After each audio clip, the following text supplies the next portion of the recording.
Hello, and welcome again to The Profitable Photographer. Or if it's your first time, then extra super welcome. I'm Luci, and I'm so excited to have you here. So excited about my guest today because this topic has been something that my intuition many years ago was that there could be a great business in the niche that we're going to talk about. I'm going to keep you in suspense for just a minute. So I would love it if you would subscribe to my YouTube channel, to whatever platform you love to listen if you're listening.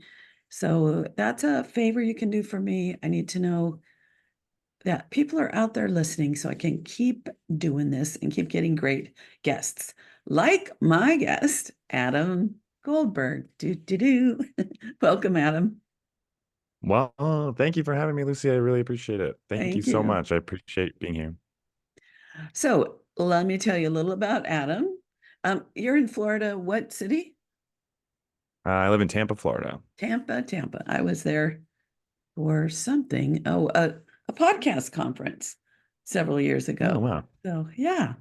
So his business is called A Gold Photo, and he's an amazing pet photographer who sells wall art, uses in-person sales, and if you've listened to more than 3 episodes of this show, you know that I love in-person sales. Um, he helps people decorate their homes with portraits of their fur babies. He also is a teacher. He offers both in-person and online training for photographers on how to be a better pet photographer. So check out his website. You'll see the education tab and find out more. And he has, if you're listening to this soon, he's got some things coming up that are live that you can sign up for. Okay, so Mr. Adam, tell me a little bit about how you got started in photography or pet photography or a little of both. Yeah. Well, again, thank you for having me. I have a great and fun story. It can be really long or really short, but I will try and make it interesting and fun at the same time. And if you have any questions, obviously ask. But so I started in 2013 working at a humane society down in South Florida, which is about 4 hours from where I live now. And at that time, marketing was my specialty, really passionate about marketing. Facebook was up and coming then, really didn't use it that much other than in college. And then I was hired by that Humane Society really to do the website redesign and didn't know anything about photography. And took about 6 months for the website to be finished.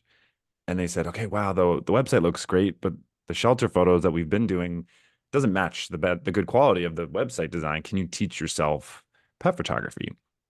So I was like really overwhelmed because at a shelter, there's just constant incoming pets. It's like impossible to have a website that has new photos all the time. It's Mm. really challenging. So I took about 6 months more and practiced on every single shelter animal I could find. And I think that adds to my secret sauce because I just had so many to practice on. A lot of pet photographers start with their own pets. And that's my biggest piece of advice to people is go to a shelter, start volunteering. That'll be your step one if you're looking for a process. Mm. Go to a shelter, get practice on lots of animals. So I worked there for 2 years. I actually trained volunteers to help with that, you know, uh, capacity to try and keep up with, the amount of animals that we were coming in. But I unfortunately couldn't make a living there. When you work for a nonprofit, you don't make a lot of money. So I decided to move to Tampa. I took a corporate marketing job and really realized it wasn't for me. I wasn't fulfilled. I loved my work at the shelter. I just wasn't making enough money. So on the weekends, I started volunteering at the shelter here in Tampa just for fun. It wasn't a business idea. I already had a full-time job. And they said, "Hey, we love your adoption photos. Can you host a fundraising event for us?" So that simple request turned into mini sessions and shoot and burn. I did that for 4 years. And those events in Tampa sold out really quickly. I used Facebook ads to really promote them. And then I started reaching out to shelters in Florida. I said, "Hey, I can run this fundraising event. It's successful. You don't really have to do very much. I'll do plan everything." Those sold out. and so charging very little at the time. Online gallery, opposite of in-person sales, right? And then I So, started reaching out to shelters but question. So with sure. those, were you then, it was fundraiser, so something went to them, but then from what you just said, I'm assuming you also were giving them an opportunity to purchase and get some money in your pocket for all that work.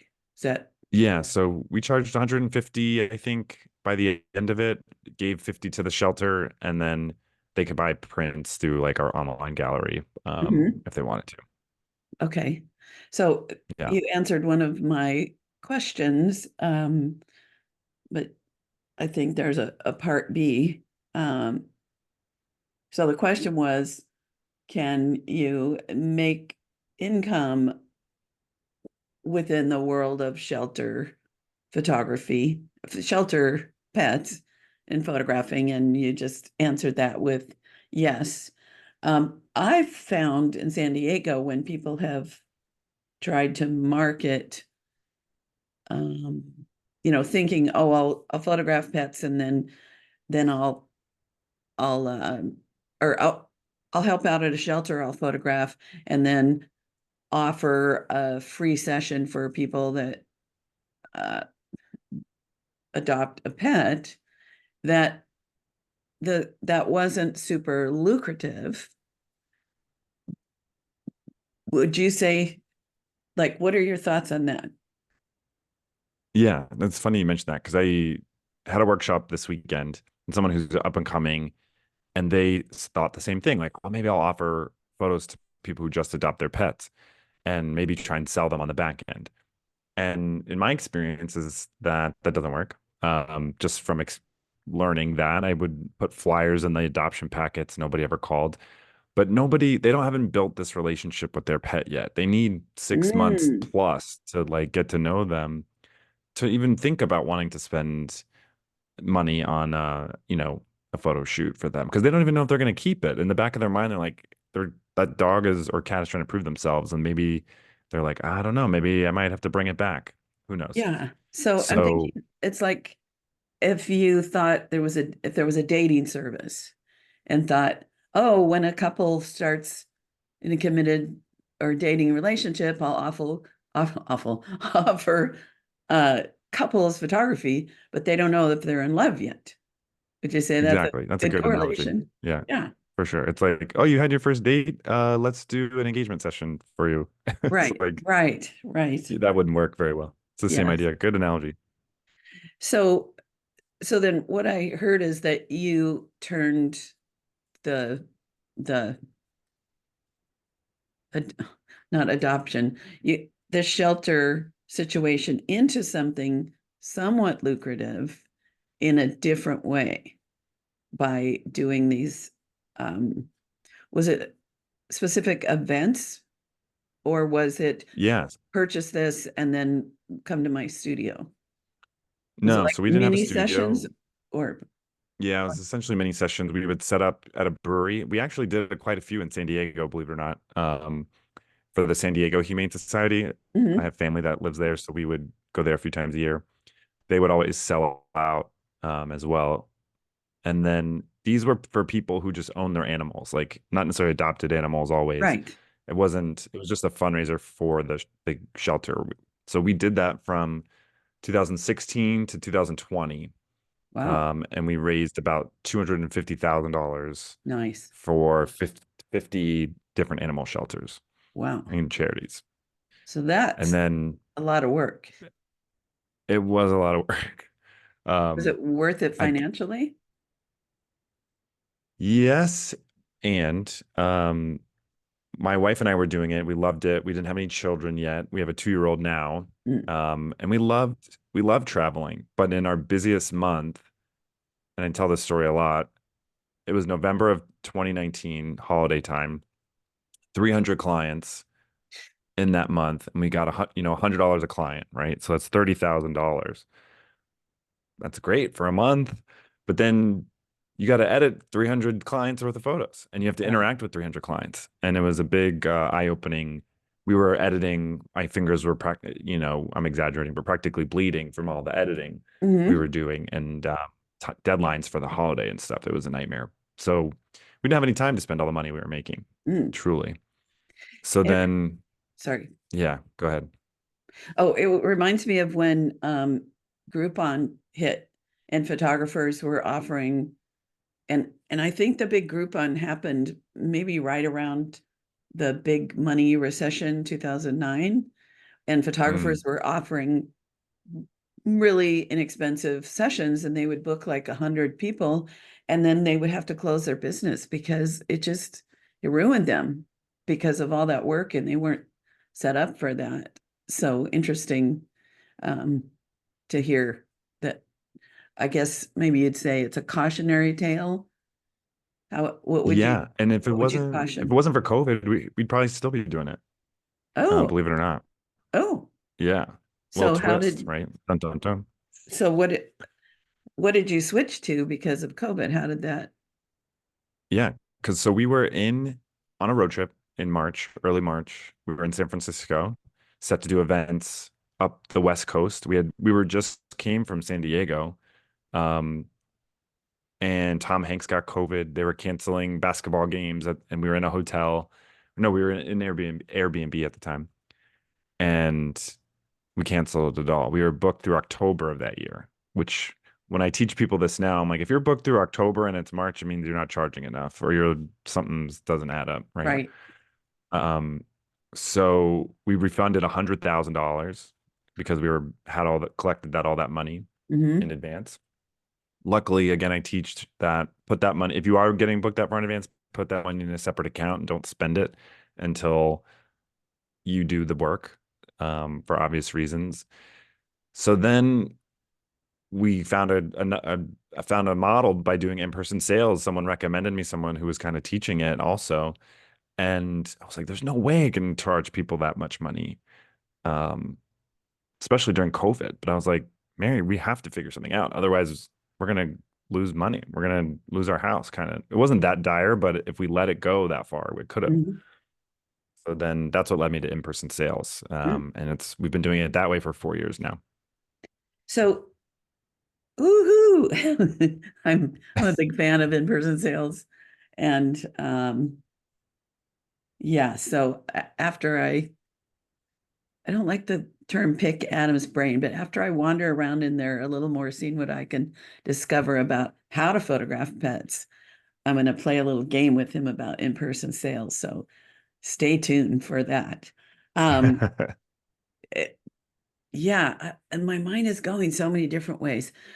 Something that you said before we started recording was that one of the huge benefits of doing the shelter pets is that you learned how to photograph pets, that it's a great training ground and not so much like you did turn it into an opportunity for a business working directly with shelter. But what I heard you say is it also just really enhanced the work that you do now for private clients. And I just wanted to share that I worked with San Diego County Adoption for children who needed adopting as a service, not any thought of income. And it grew me by not having um, parents, no air quotes about around parents, by not having, okay, what am I trying to say? By not having a client that I had to produce something they would buy. What Sure. I was producing was something that would help people see the essence of these children and want to give them a home. And that freedom, just like the freedom you have when you do shelter pets as a volunteer, that freedom allowed me to push into new creative areas that were my heart rather than what I thought people would buy. Do you know what I'm talking about? Does that kind of relate? Oh yeah, because I say to people when I'm training them, like the stakes are so low versus when you're trying to sell something to someone, there's so many different opinions. But when it comes to shelter animals, the only person you have to kind of impress is yourself, maybe a potential adopter, but the stakes are, unless you're like I don't know what I don't know how low. I mean, I don't know if the stakes could get any lower than a shelter adoption photo. Unless Mhm. I don't know, maybe there's like a one-off where it's like super duper important that this one dog gets a beautiful photo or something. But I think the stakes are pretty low in comparison to client work. Mhm. And so you get to practice and do good work in the world as well. And being around, like, Yeah. I love kids. I assume you love dogs. So getting Oh, to for be sure. around the beings that we love, doing what we love, and learning and growing and all that. I recommend it. Yeah. If it were, and we maybe we'll talk about this, but in the back of my head, I'm like, I started doing these shelter photos. It never was a job, never was going to make money. And if I could only do that and not do client work, like that's what my goal is one day. Maybe when I'm a little bit older, Hmm. maybe when, I hire a photographer to do the client work and I just do the shelter stuff. Who knows? But that is like always a dream in the back of my mind to do that full time. But, you got to find funding somehow. So, Yeah. And there's nothing stopping you from hiring somebody and just upping your market and getting yourself financially to the place that really works for you. So I support that dream of yeah, yours big time. For me, shifting to coaching photographers gave me that freedom, you know, by being more of an educator, that freedom to photograph what my heart calls to me too. So yeah, I love that you have that. And I think it could happen sooner than you think. But yeah. You never know. You you never never know. That's know. why the I got the advice, and maybe this is on topic or not or off topic, but to diversify our revenue, which is where the coaching and the workshops and stuff. I don't Mm, really do coaching actually. I don't do one-on-one anymore. But I do workshops and online courses. And someone said you just need to diversify, and it helped take up the stress of the portrait work because if it was a slow month, I had some extra revenue from mm, the courses and the workshop, so that helped quite a bit too. yeah. I I think that is potentially great advice once someone is solidly locked into the niche. But what I see some people doing is things aren't going that well in one part of their business. So then they diversify and then they have to put out double energy for marketing and sales and systems and all of those things. And I don't think that's what you did. I think you had your your game solidly in play, right? And then Right. Yeah, because for example, like before we had any other revenue stream other than portrait work, it was like 8 to 12 shoots a month with a goal. mhm, So then if I said, oh, well, if I can get, 20% more revenue in a new bucket, then I can only do maybe like, I don't know, 6 to 8 shoots a month and not have to do as many sales phone calls and as many sales sessions. And I can do more adoption photos, which is my passion. So that's right. where that idea came from. I love it. Yeah. And there's less is less can be more in, well, any of our specialties, but that when I said that maybe it might have even like 10 to 15 years ago, I started getting that feeling. I'm kind of intuitive about what's next in many, many ways. Like, and I thought, I think pet photography is an untapped market. And I think these people who they love, some people love their pets more than they love their own kids. I think that wall portraits can be highly successful in the pet space. And I'm a kid person more than a dog person, or I would have gone, feet first in the deep end on that. Luckily, I've gotten to coach several pet photographers, and I just learned Kimberly Bucchieri. She was one of my coaching clients about 6 years ago, and she's a guest on Photo Biz X this week. And the notes say her average sale is 8,500 per client.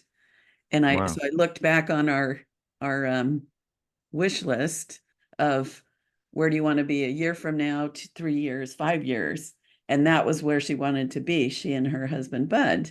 And so, because when you're helping people, you don't always know. And of course, I'm not the only teacher she ever had. And, she's worked darn hard to get there. But the moral of that story, besides that I'm just celebrating for her and feeling good about maybe I contributed to some of that, is just acknowledging that there can be really good money in pet photography if it's done well. You can do good money in volume. I don't know if you know Richie Schwartz.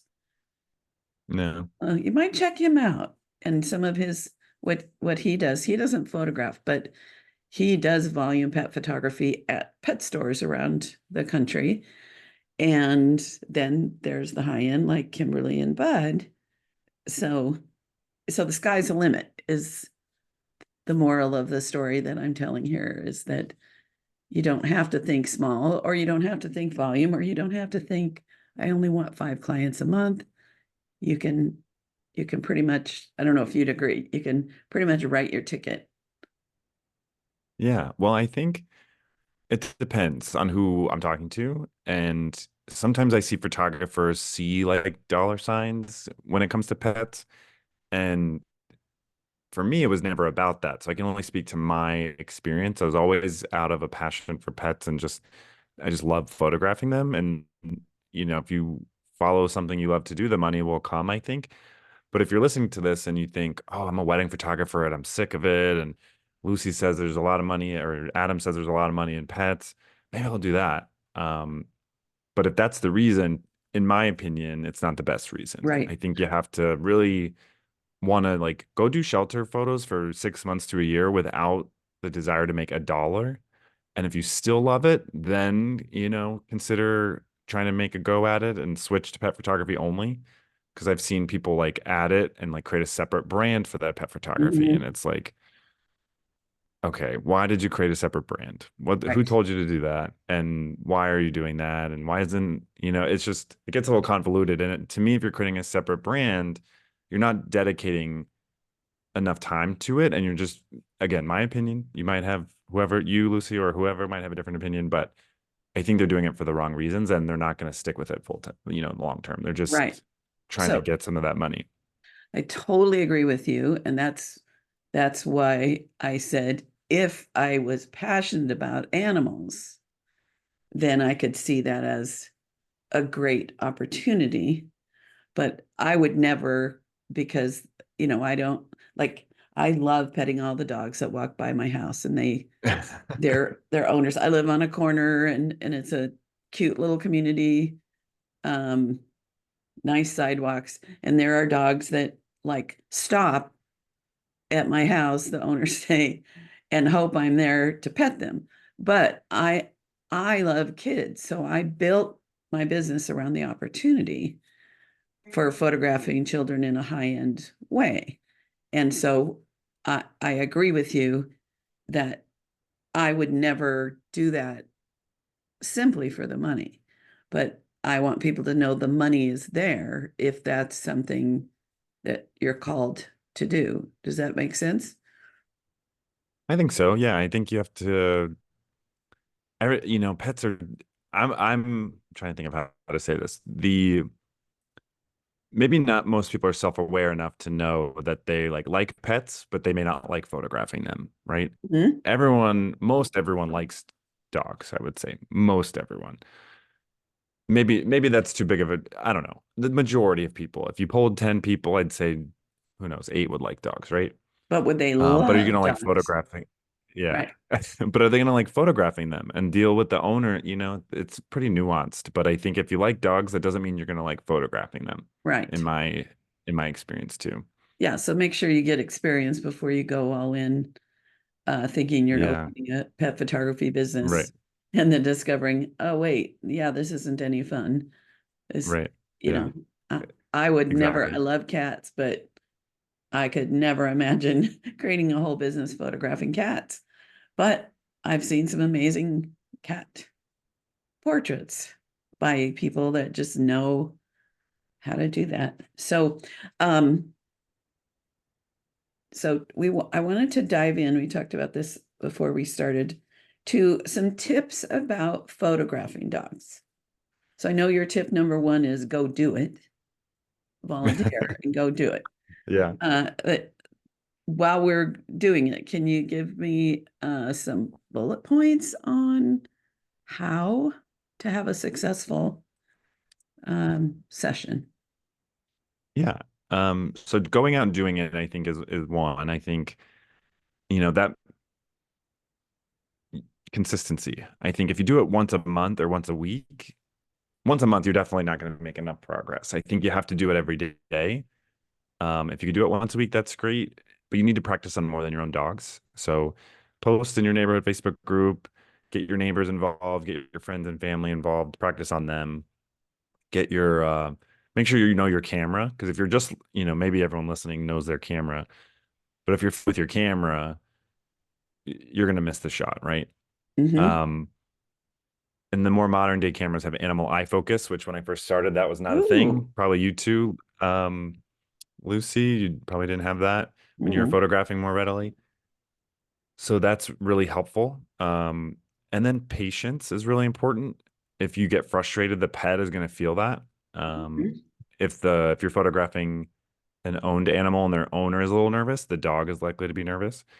So just keeping a calm, cool demeanor. I'm a pretty calm and cool guy. I think that Mm-hmm. helps me quite a bit. But I also really got good at reading dog behavior.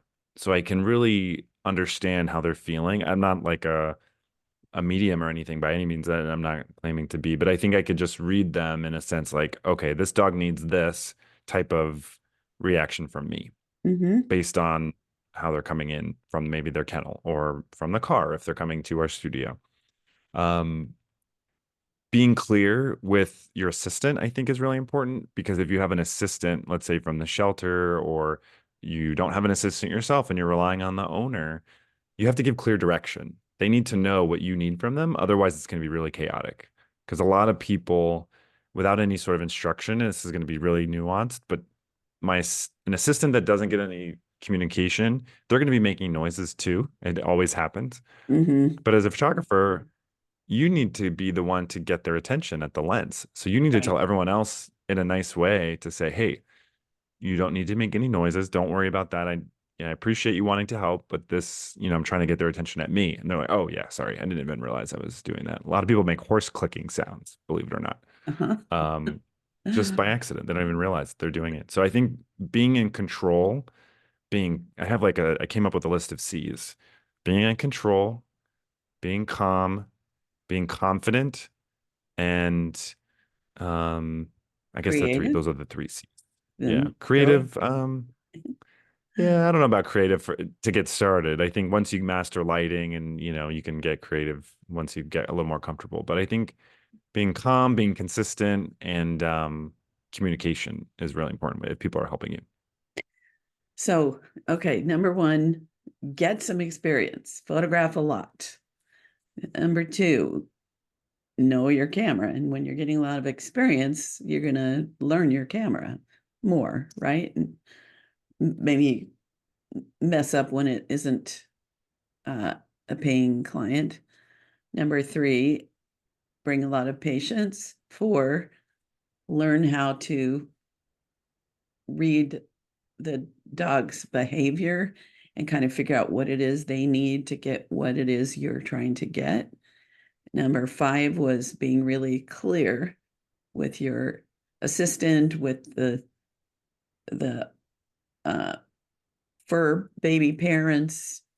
Um, and what's interesting as you're saying that is these are, as a children's photographer, these are the exact same things that I say when I'm teaching people how to photograph children. Is so many times my clients will be like, oh my gosh, Lucy, you are just so patient. I can't believe it. I was pulling my hair out and you were just like, la, la, la. And so many times I've been paying attention to the child and figured out even something I've never done or said before, but figured out the key. It's like a little combination lock where I think you probably relate to this. What is that little sequence of things that boom gets them to connect, to react, to follow our guidance. And I always have an assistant, so I like that you mentioned that, and that so many times with children. So sounds like it's the same kind of game. The parents will start like, okay, smile, practice smiling, like get them doing things when it's not time or I need them to pay attention to me. So it's like you're walking around following me and what I've done over the decades and been like, oh yeah, it's just like dogs. So does that make sense? Yeah. So maybe you could do it after all. Yeah. I I thought of a I fourth C wait. actually. Okay, hold on one sec. So this weekend, a group of 20 photographers, uh, I started this group 30 years ago with some really great women, and now we're still going. We went to a ranch and we photographed 10 horses with their owners in different ways. And something I learned uh, when I photographed a woman and her horses, I thought, this is just like trying to direct toddlers because they understand a lot, but they can't communicate with words.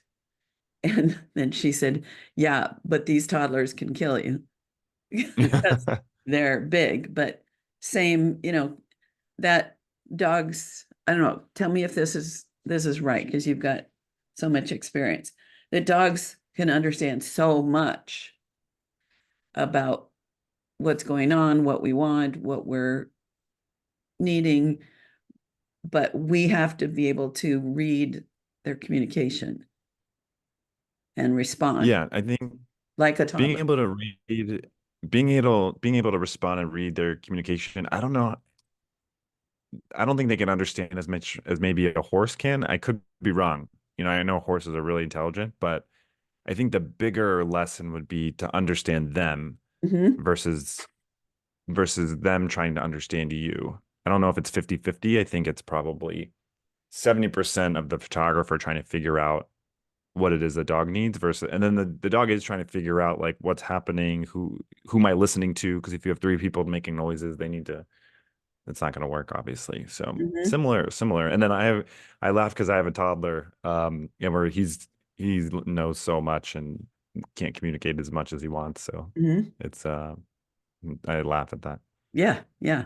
I think the comparison is with a 4-year-old, you can say, go stand over here, and they understand that. And with a toddler or a dog, we have to have the solutions. Like they're connected, but we can't have straight conversation back and forth.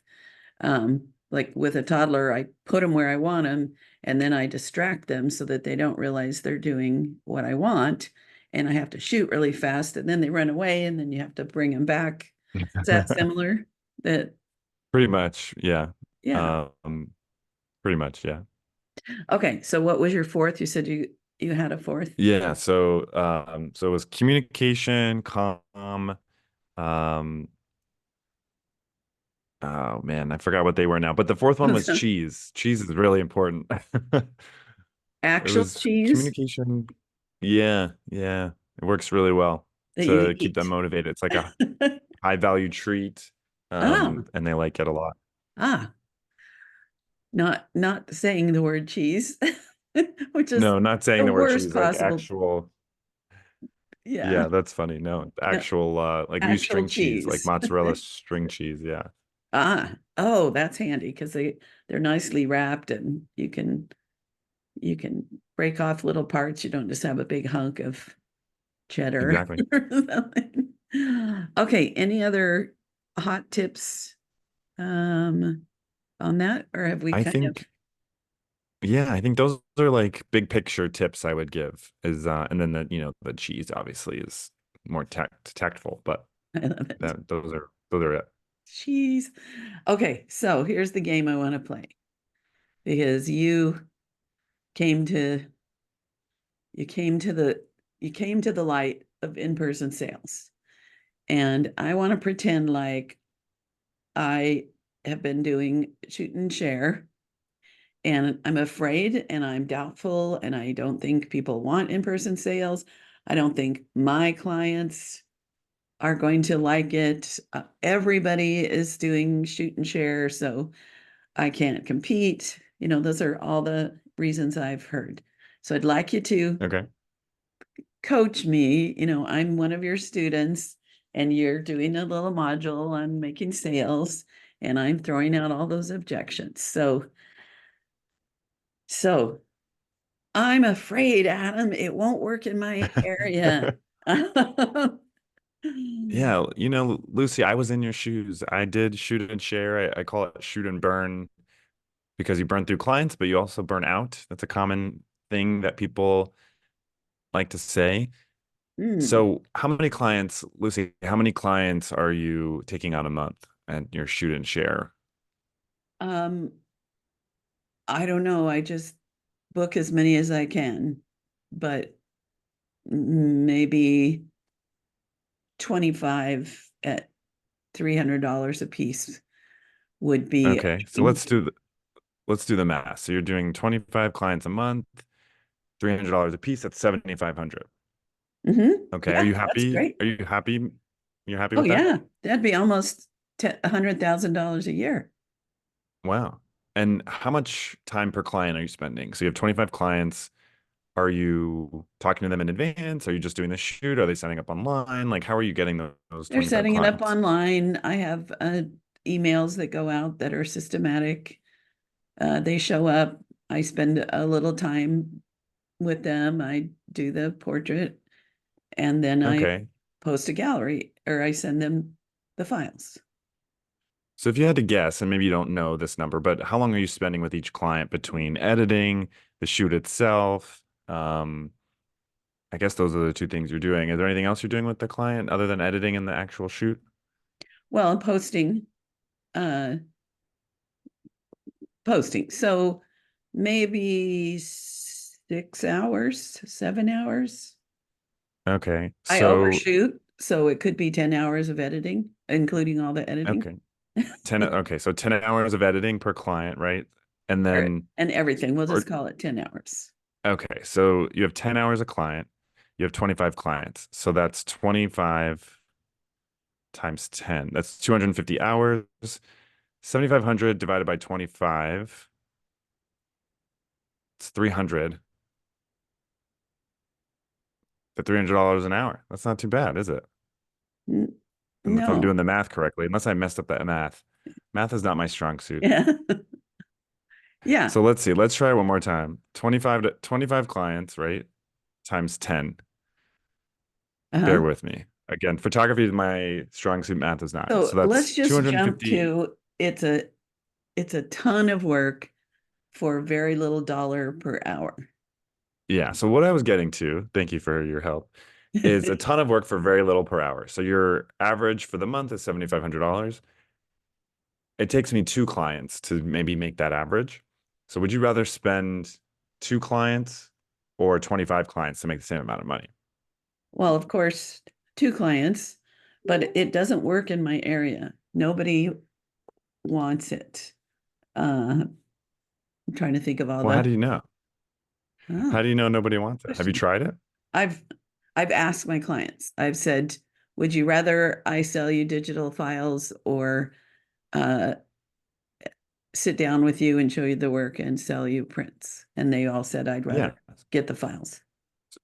So coming from someone that did shoot and share and also in-person sales, I've had clients do both, and not all of them do both models, but not everybody is your client. So the people that are attracted to shoot and share may not be a client of, you know, in-person sales. But I think what I can try and sell you on is rather than selling artwork and selling prints and 16 by 20s, it's called in-person sales, but we're not selling. It sells itself, really. Mm. We're just helping them buy what they want. and we're giving them an unbelievable experience. And when you get to know them and their pets and what they love about them, you're giving them a priceless experience. So that 16 by 20, if it was 250 or if it was 2000, it wouldn't matter because you're giving them an unbelievable experience, unlike the shoot and share model, which is just very impersonal. And there's no way you can give them a good experience if you're having Mhm. 25 clients a month. So I'm The gonna money will come if you give them a great experience so too. I'm gonna step outside of my role for a second. So number one, time for dollars. Number two, creating a great experience for less people. Um, and in the time for dollars, people think about it's not just 10 hours that I work with a client. It's you got to market. You've got to um, like there's office work to be done. There's development. There's costs. So $7,500 is not free money because there's expenses, there's taxes, there's, and I'm not talking sales tax, I'm talking income tax. There's, so that 7,500 may actually end up being 3,000 because you don't have cost of goods, but everything else um, is there. So Yeah. I To your like, to your point, to your point, I talked to someone. I said, "Well, what's your cost of doing business?" And they're like, "I don't know." Well, what is your internet cost? What is your pop-up studio cost that you just bought? What about your insurance and gas? Like, are you factoring all that in? You drove an hour each way to get to this client. You probably lost money. mhm. Repairs, insurance, um, camera upgrades, cameras broke, uh, computers are expensive, all the things, just memory cards. So yeah. Okay, so I'm jumping back in. Well, Adam, I'm an introvert and I'm scared. So I like to do the shoot and I call it shoot and share because I think that's a little less uh, negative, but I love what you said about shoot and burn means you burn yourself out and you burn through time and all of that. I love that. But so I'm afraid. I just I don't want to be salesy and I don't, I'm afraid of all of that. So what would you say to So that? I was in 4 years ago, I was in your shoes. And once I figured out all my cost of doing business, I had to charge that amount. Otherwise, I was going to be out of business. And there's a multiple of five, usually, if you have a studio. If it's four, if you don't, in my what I've been taught, that you take your product costs and you multiply it by five. And then you have to add on top of that your cost of doing business divided by the number of hours you want to work a year. There's a formula you can work through. Mhm. And if you don't charge that, you're going to go out of business because you aren't factoring in the cost to run your business. So I How do I understand that you're scared, but go ahead? I yeah, didn't I understand that finish you're up. scared, but I think I was where you were. A lot of photographers start out with shoot and share, shoot and burn, and it's a good way to get experience, but long term, it's not sustainable. Do you want to do this full time for the rest of your life, or do you want to go back to your old job? Good point. Good point. Something that I always throw in now I've stepped out. But I like what you said. If I could kind of summarize some of that is sure, we're scared. Anything that's new, it's going to be uncomfortable at first. But when we do it over and over and over again, it gets easier. And there's lots of teachers like me and like you and so many others to help you learn a system that you can just follow along and you don't have to make it an old expression, make it from whole cloth. There's templates on how to do the Mhm. sales that don't come across as salesy. But yeah, I like what you said. Another point I like to make is, and it's kind of in connection with that, but when I sit down with clients, and tell me if you found this too, and I show them my work, first of all, put to music for me, and like they laugh, they cry. So A, that's a wonderful experience. And B, my work gets better because I see what they're willing to pay money for. If they get everything, then I don't know what images I'm wasting my time doing because people don't really want Mm, that. Like I used to do lots of fingers and toes and things like that with weddings and close-ups. And they wouldn't, because they had to buy single prints to put in their albums, they didn't spend money on a tablescape where you saw the forks and the napkins. mhm. So I learned which ones sell outside of the book. So we become better photographers doing what our clients love. Have you found that to be true as well? Yeah.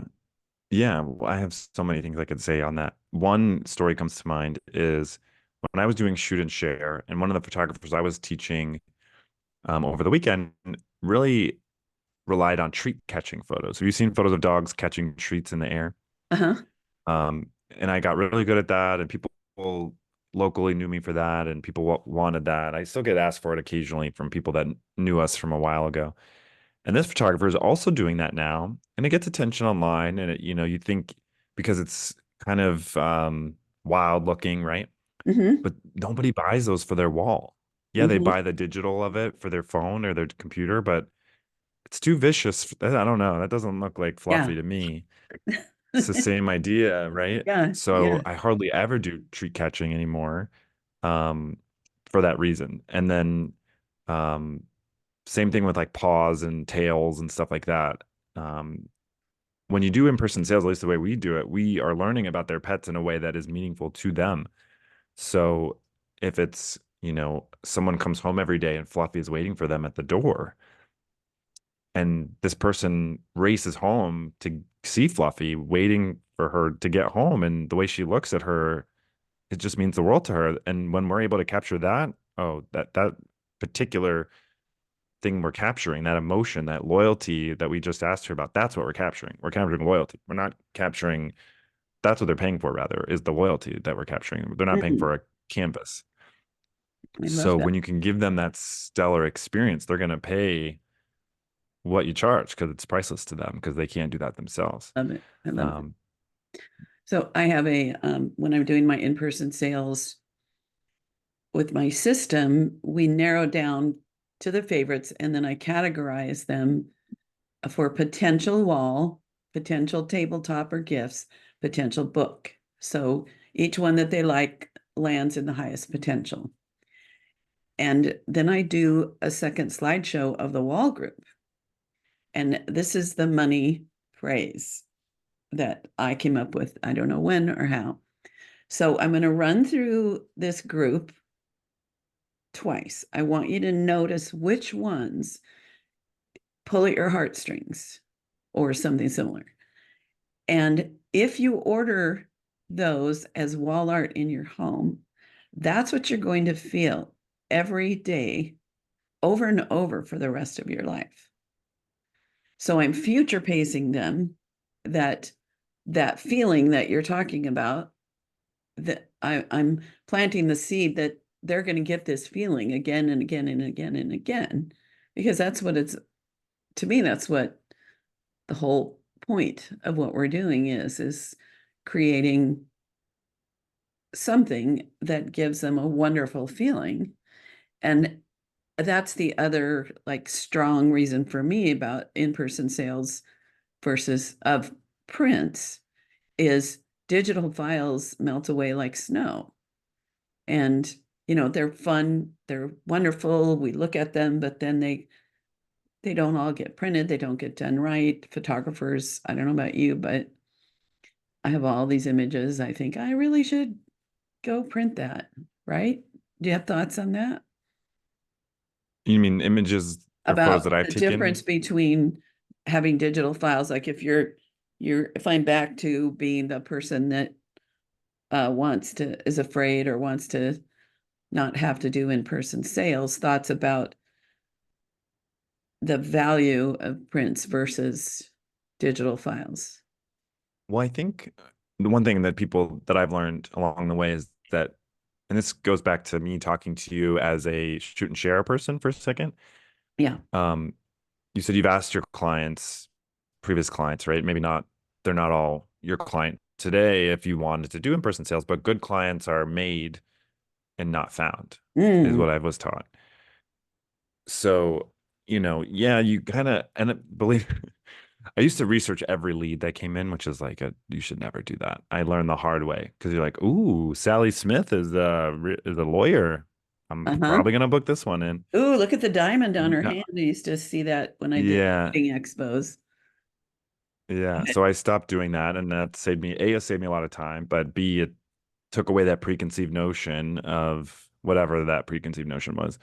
Um, So yeah, I think going back to the clients are made and not found, if you give them the most unbelievable experience, our average client is like average Joe. They're not like people that own mansions and Corvettes, and usually those people they're collecting artwork and they're keeping up with the Joneses. Those aren't Mhm. our best clients. Our best clients are people that, have everyday jobs or stressful jobs and their pets are their everything and they want to value something that's unique to them that no one else is going to have. And when you can find that and give them that experience, that's when the money will come, Yeah. Lucy. So stop sharing and burn or, shooting and burning.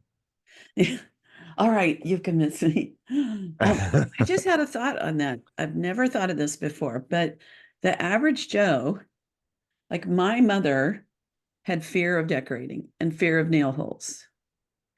And so we had a lot of blank walls because she didn't know what to put there. And a big part of my job is to just, I'm like an interior decorator that's using the people and the animals that people love and helping them think through how big could it be? What background would be right for this? Like we plan the whole thing, I imagine you do too, to also go in their home nicely.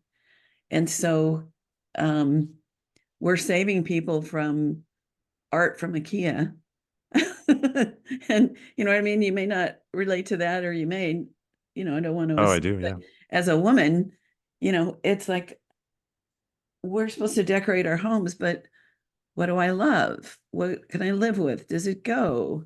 There's so much, um, yeah, thoughts on that? Or are you Yeah, picking up what absolutely. I I'm putting mean, down? yeah, I probably would just echo everything you said, but the other aspect is we also help with installation, not personally, but Mm-hmm. we, handle it for some of our bigger pieces that need, more meticulous installs. And we had a client that came in for our workshop, and then the photographers that were here wanted to interview them about their experience to get an idea of like why they booked with me or what is it about the marketing that drew them in. And this particular family saw a bench ad, believe it or not. Oh, what? We work a bench ad, like a bus bench Oh, ad that we had. okay. And yeah, and it was like in a test. I'm a real Facebook marketing person. That's like my skill set. That's, what I grew up on essentially. Mm-hmm. Um, anyway, this particular family was one of the best spending families, and they saw this bench ad, and they didn't even know about me beforehand. So the photographer that asked them, like, well, why did you book with Adam? And they said, well, we saw this bench ad probably 6 or 7 times. It was up for a year, Mm-hmm. 250 a month, not too bad. They were the only clients that said they saw it, believe it or not. Maybe others saw it, but didn't mention it.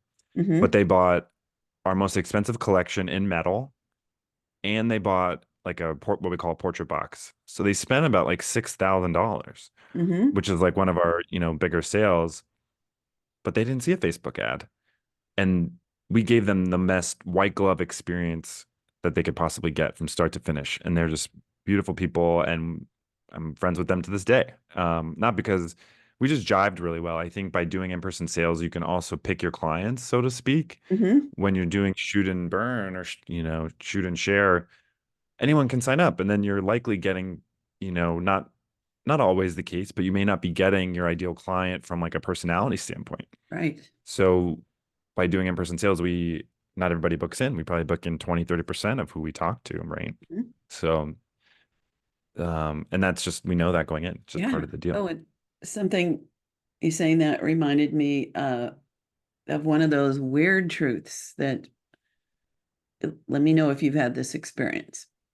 It seems to me like the people who spend the least are the most difficult, potentially, want the most, are the most critical, and the ones that are spending 4, 5, 6, 10 grand are the easiest to work with.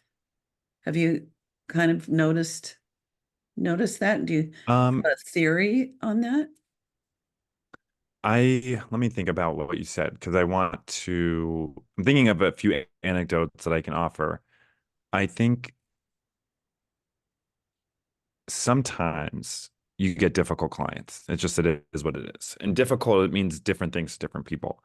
What I might find difficult, Mary, who's my wife who works with me, is like, no, it's no problem. Like I can take care of their request and editing or whatever. Mary does all the production. I'm like, oh man, this seems so like a request that we don't get and that we got to make this person happy. And, it just difficult means different things to different people. So I wanted Right, to mention that.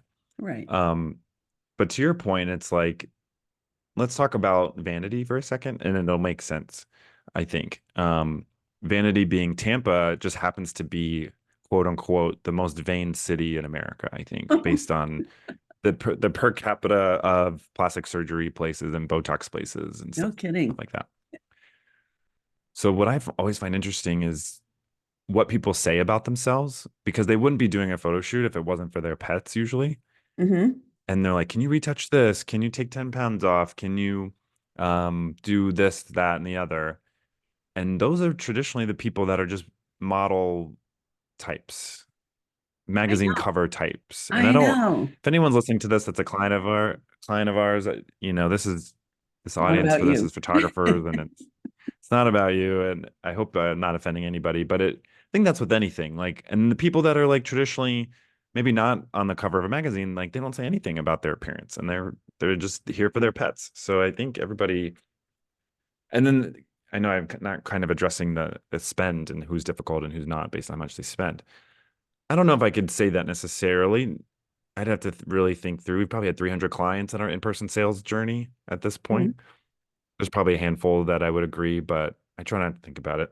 Okay. I try not to spend Well, too much time worrying about it. so because I spend time in Facebook groups and other Sure. places, and it's just something I've noticed both in my own situations, uh, is interestingly, there's more, it's just more criticism, wanting, you know, so much more when you're like, I would assume if I wasn't paying very much, I would not be particular, but it seems to be the opposite.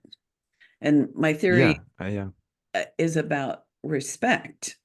So, for example, there's a painter. I needed to get my house painted, and there's a painter that has painted in the neighborhood, and his bid was really, really low. And then I met with other people, and they were like 3 times what he offered. Well, if Hmm. I hired him, I would watch him like a hawk because I assume that maybe he's not as good. So I couldn't relax and let him just do his thing. Um, Right.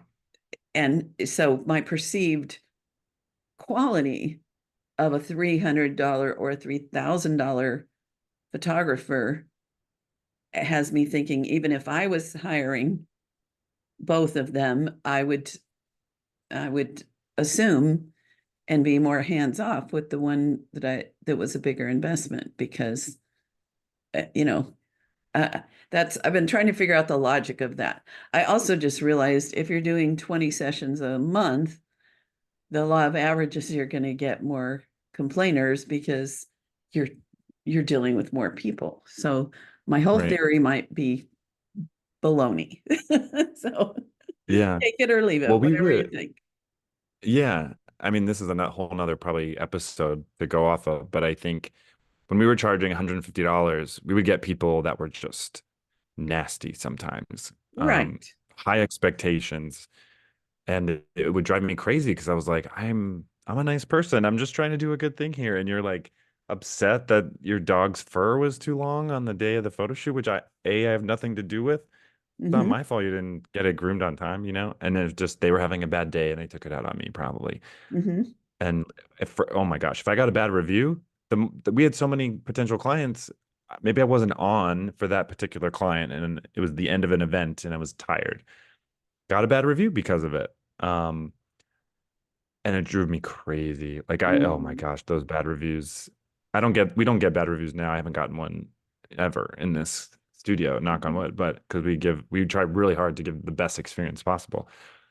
Anyway, so you're right. The more clients you take on, the more opportunity for negativity.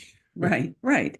And if they're only spending $150, they there will be people that don't really super value fine photography.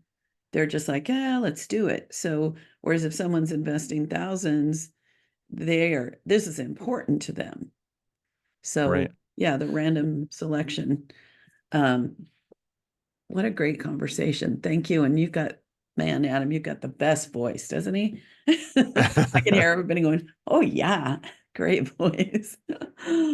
So, two quick questions. So, the first one, I already kind of alluded to this, but how do people reach you if they have questions or if they want to learn about what you offer education wise?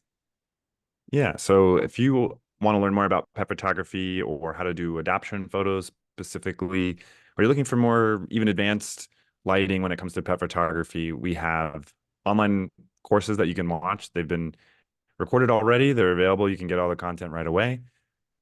We have a workshop coming up in September of 24. So if you're listening to this before that, we have a few spots left.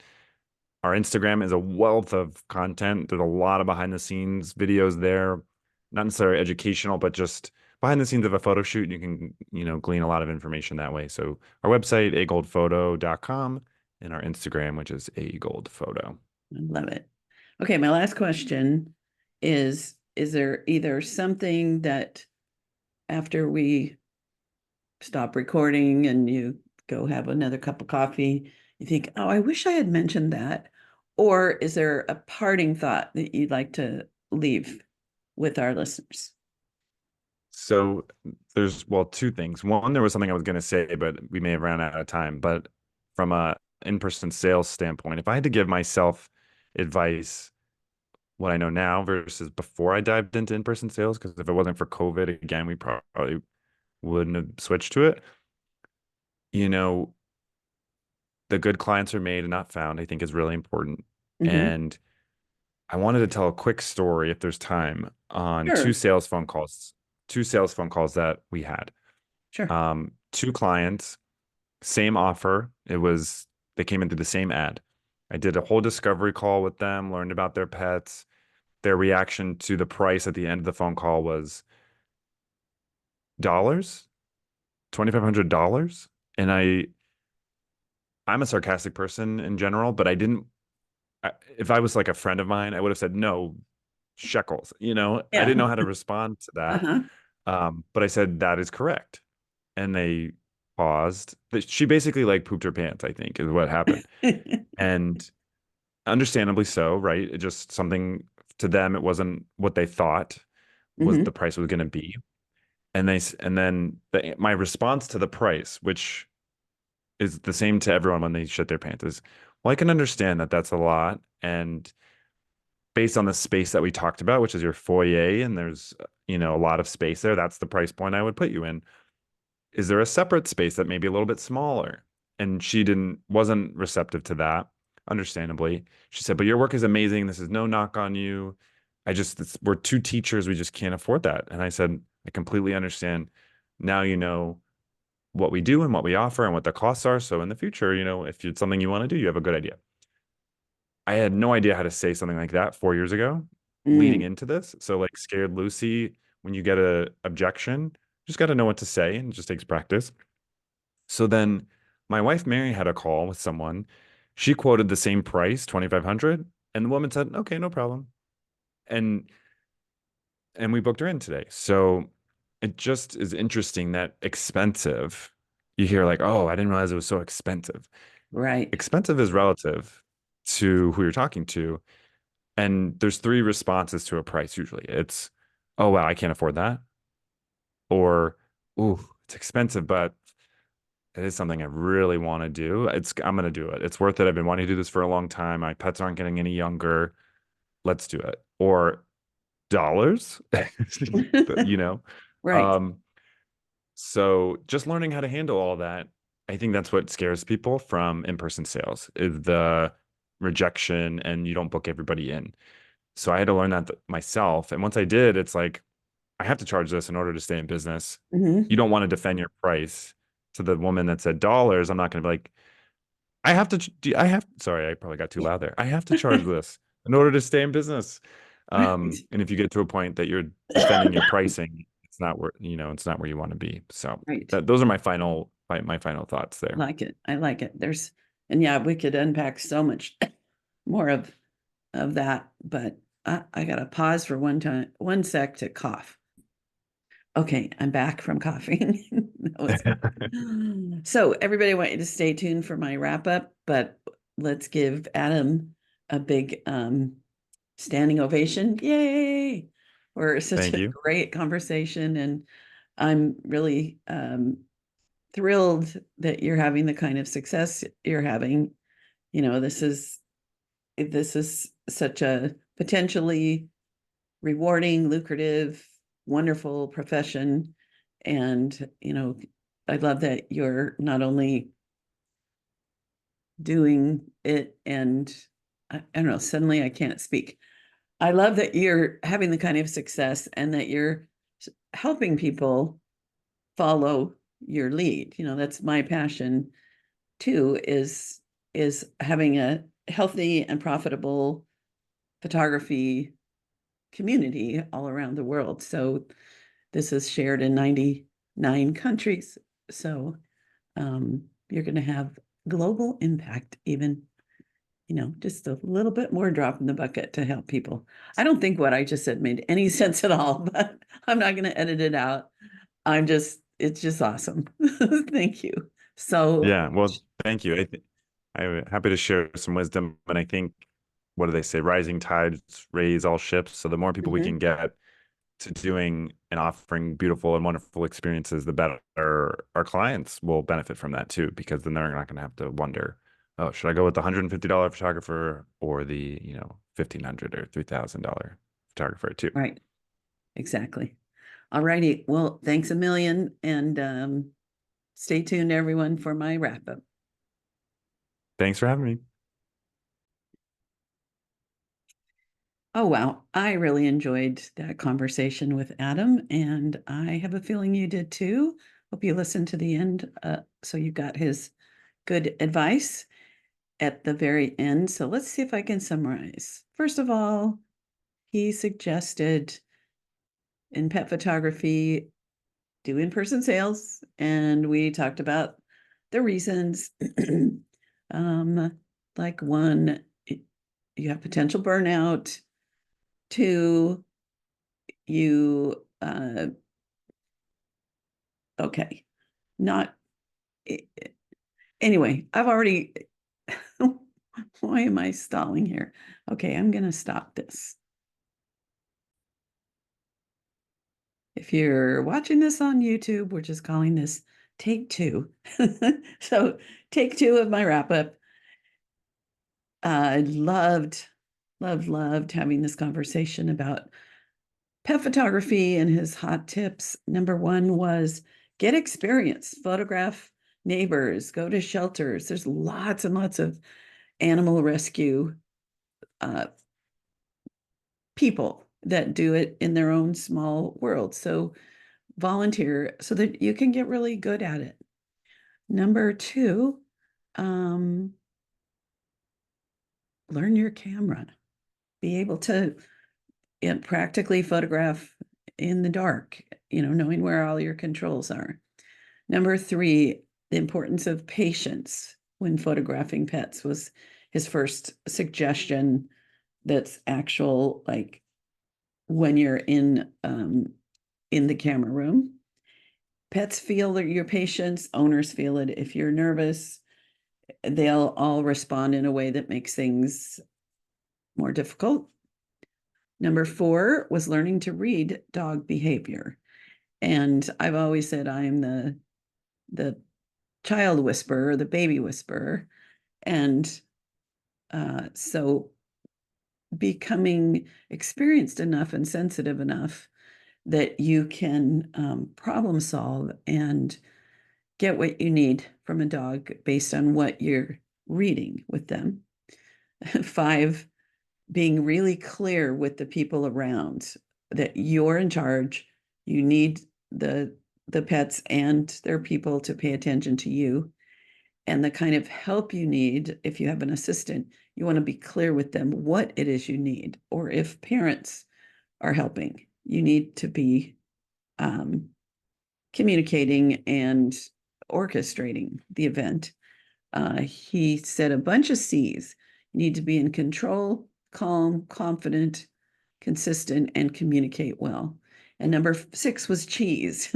And we don't mean the word cheese, but that uh, string cheese is a great little high-end treat for pets to give them a reward um, for what you want them to do or to help them do what you want. So that was that. Then we talked about in-person sales, and it was fun to pretend I'm somebody that was not doing in-person sales.